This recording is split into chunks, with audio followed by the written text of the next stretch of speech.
À l'émission Sans réserve du mardi 20 octobre 2020, le journaliste Ali Diarra-Souba recevait sur le plateau de la nouvelle chaîne ivoirienne en abrégé NCI, Madame Kandia Camara, ministre de l'Éducation nationale, de l'enseignement technique et de la formation professionnelle. Sans faux fuyant, la ministre a tenté de répondre aux questions du journaliste pour apporter des éclaircissements sur différents points qui semblent encore flous à l'opinion nationale et aux acteurs de l'Éducation nationale, à savoir les parents d'élèves et les associations qui défendent les intérêts des élèves et étudiants. Les COJES ont été institué en Côte d'Ivoire en 1995 avec un décret pris par le président Henri Konan Bédié.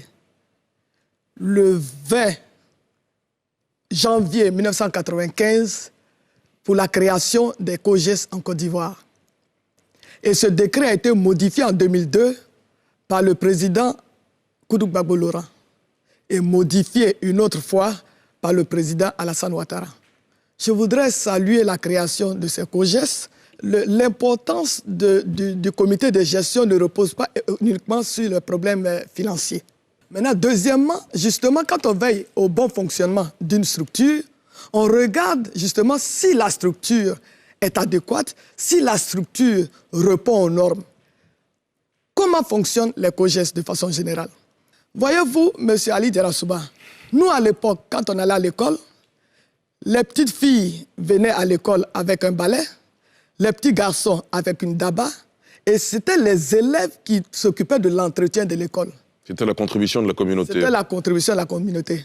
Les membres des COJES décident, par exemple, de recruter du personnel pour l'entretien de l'école. Quand nous allions à l'école, on n'a jamais appris un jour que quelqu'un est rentré dans une école pour aller voler. Au jour d'aujourd'hui, même les salles multimédia que nous créons dans nos établissements, avec les équipements, mais ces salles multimédia sont régulièrement cambriolées et tout le matériel emporté. Donc aujourd'hui, il est nécessaire d'avoir, justement compte tenu du contexte, il est nécessaire d'avoir des personnes pour le gardiennage. Et aussi le COJES, justement, qui regardent l'environnement ou étudient leurs enfants, les membres des COJES, regardent par exemple s'il y a de petits travaux, il y a des petites réparations à faire. Par exemple, il y a une fenêtre qui est cassée, il y a des latrines qui ne sont pas fonctionnelles et tout. Les arguments avancés par Madame la ministre pour justifier les prélèvements des cotisations du comité de gestion des établissements scolaires publics COJES sont rejetés en bloc par le collectif des organisations estudiantines et scolaires des assises de la jeunesse estudiantine et scolaire de Côte d'Ivoire en abrégé AGCI. C'est une information qui porte à nos connaissances. Sinon, pour ce que nous savons, il revient toujours aux élèves de rendre leur salle de classe propre. Parce que cela même contribue à la socialisation de l'élève. Figurez-vous qu'aujourd'hui, il y a des parents qui, à la maison, ont des servantes et consorts qui font que les enfants n'arrivent pas à faire des tâches à la maison, des tâches ménagères telles que balayer et consorts. Mais dans les salles de classe, il n'y a pas de distinction. Que tu sois enfant de riche ou de pauvre, il y a un passage qui est établi de sorte à ce que tout le monde puisse passer un coup de balai au cours de la semaine. Madame la ministre dit que ce n'est plus le cas. Pour ce que nous savons en tant que leader du mouvement estudiantin, c'est toujours ces élèves-là qui balaient les salles de classe du lundi au vendredi. Aussi, elle a parlé du gardiennage. Elle a dit qu'aujourd'hui, on vole dans les écoles. Donc, pour ce faire, on embauche des gardiens pour suivre les écoles. Cela revenait au COJES. Donc, nous rejetons en bloc cet argument que Madame la ministre Kandia Camara avance pour justifier le prélèvement des frais annexes. L'AGCI fait un rappel de la répartition des frais d'inscription en ligne. Mais il faut rappeler que les 6 000 francs qui sont prélevés en début d'année par le ministère, c'est-à-dire les 6 000 de l'inscription, dans ces 6 000 francs, le COJES a 1 700 francs par élève. Chaque année, ces montants-là sont reversés aux différents COJES pour l'entretien, bien évidemment, des établissements. Le porte-parole du collectif donne les preuves de cette répartition. Et pour preuve, nous avons un document ici la loi des finances portant budget de l'État pour l'année 2018. En annexe 6, on fait mention de la dotation des comités de gestion des établissements scolaires, COGES. Ici, nous avons le tableau récapitulatif qui mentionne les montants qui ont été versés en 2017 et en 2018 au COGES, sur tout le territoire national. Nous prenons la draine de la région du Bélier, Yamoussoukro. Un montant de 74 624 000 en 2017 a été versé à la draine de Yamoussoukro, dans la région du Bélier. Donc quand Mme Kanya Kara dit que pour le gardiennage et consorts, mais c'est pour tout ça. Quand on reverse cet argent au COGES pour accomplir ces différentes tâches. Maintenant, d'où vient-il qu'on ne peut pas encore faire cotiser les parents? Les COGES sont là pour l'entretien. Les COGES ne sont pas là pour construire, qu'on appelle ça, des bâtiments. Donc, nous ne sommes pas... En tout cas, les arguments que Mme la ministre a soulevés ou a évoqués sur le plateau, pour nous, c'est du... Pour ceux qui ne savent rien du système, pour ceux qui ne s'informent pas, ça peut passer. Voilà. Mais nous, en tant que leader de mouvement étudiantin, nous prenons la peine de nous instruire, de nous informer sur ce que c'est que le COGES et quels sont les attributs du COGES. L'AGESI qualifie le décret 2012-488 du 7 juin 2012 fixant les attributions, l'organisation et le fonctionnement des COGES de Bois de Pandore. Voilà. Ce document que voici, c'est le décret de 2012, voilà, portant attribution des COGES. Ce décret a été signé en 2012 par le président de la République, son Excellence Alassane Ouattara. Dans ce décret, il y a des articles, ça il faut le reconnaître, qui donnent la possibilité aux COGES d'organiser des cotisations. Les COGES existent depuis 1995. Posons la question de savoir pourquoi depuis 1995, les parents et les responsables d'étudiants que nous sommes, des élèves étudiants que nous sommes, nous n'ont pas plaint. Jusque c'est maintenant, c'est à partir de 2016 qu'on a commencé à se plaindre. Sinon, les COGES, ce n'est pas nouveau en Côte d'Ivoire. C'est justement par rapport à ce décret. Ce décret-là ouvre ce que moi j'appelle la boîte de Pandore.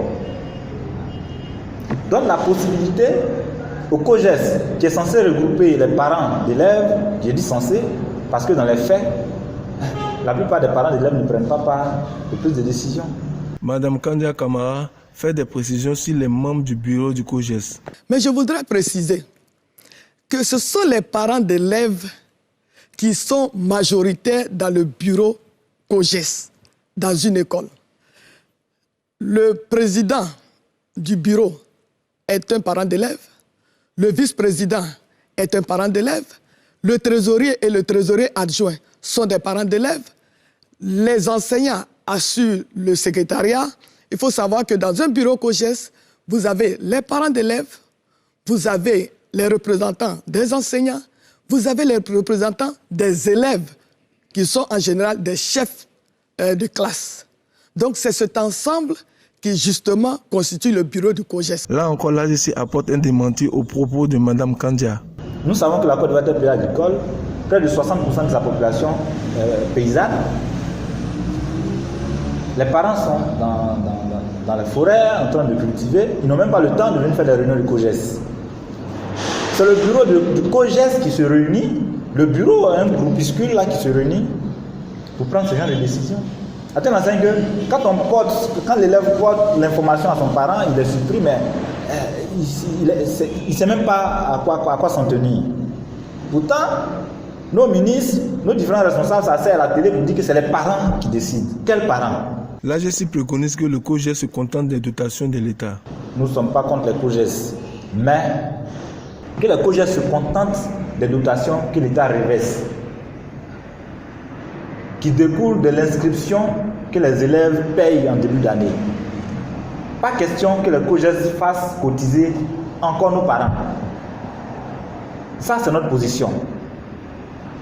Que l'État prenne un autre décret pour interdire des cotisations supplémentaires.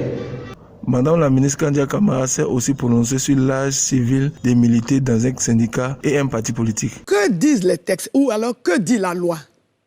La loi dit, pour justement militer dans un parti politique, Ou alors, dans un syndicat, il faut être majeur. La majorité civile, c'est 21 ans. Monsieur Ali Diarra-Souba, vous allez faire le tour de la Côte d'Ivoire, le tour de tous nos établissements.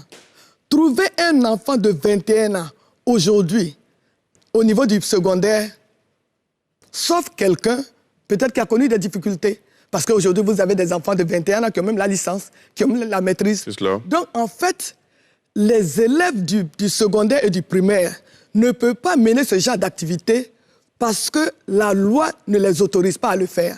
Le porte-parole de l'AGC met en confrontation l'âge de la majorité civile avec la Constitution à son article 52.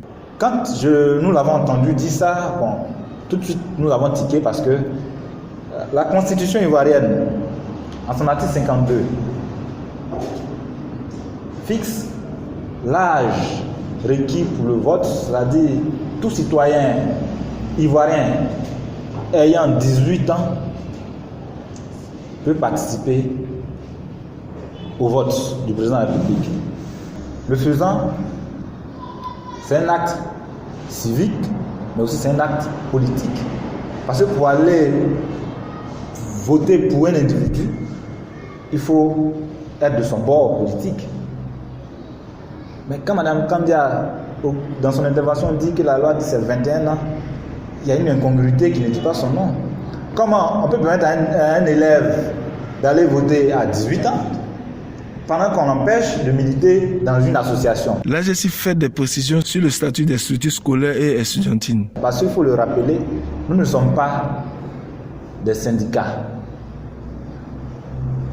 Nous sommes régis par la loi 60-315 du 21 septembre 1960 qui régit les associations. Nous ne sommes pas régis par le code du travail. Donc quand Mme Kandia Camara, qui plus est ministre, dit que nous sommes des syndicats, bon, nous ça nous fait un peu, voilà, ça nous laisse un peu sur notre faim. Nous rappelons à Mme Kandia Camara que nous sommes des associations. Et que si la loi autorise un citoyen de 18 ans à participer à une élection, à participer à la vie politique, cette même loi-là doit pouvoir autoriser un citoyen de 18 ans à militer dans une association. Donc, jusqu'à preuve du contraire, nous existons bel et bien dans les lycées et collèges. Jusqu'à ce que l'âge requis pour le vote soit amené à 21 ans. L'AGC ne compte pas s'arrêter là. Dans les prochains jours, en plus de cette conférence de presse, nous allons nous adresser à qui de droit, mener les démarches qu'il faut. En dernier recours, si rien n'est fait, on va utiliser les moyens dont nous disposons, dont l'État de Côte d'Ivoire, bien évidemment, autorise sa mise en application, notamment les manifestations, pour exprimer le mécontentement quand on n'est pas d'accord sur un certain nombre de faits.